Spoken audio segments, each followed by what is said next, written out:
des néo-fascistes dans les rues de Paris. L'extrême droite la plus radicale, parfois violente, défile dans la capitale.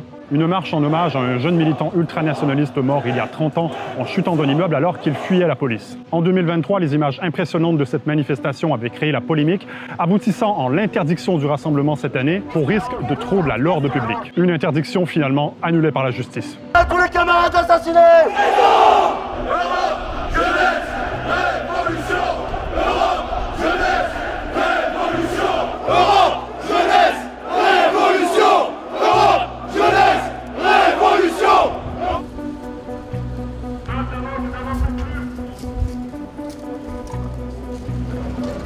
Poussez-vous!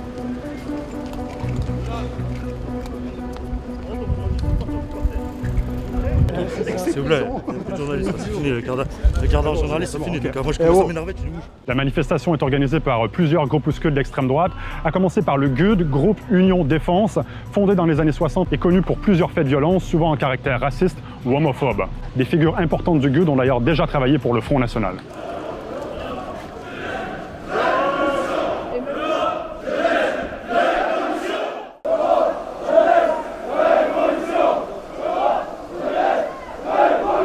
Différentes idéologies sont présentes dans ce rassemblement, mais on se retrouve au moins sur une chose, la crainte d'un grand remplacement et une vision ethnique de la nation. Sur les chaînes Telegram appelant au rassemblement, on glorifie des figures collaborationnistes ou encore de l'OAS, l'organisation terroriste qui défendait l'Algérie française.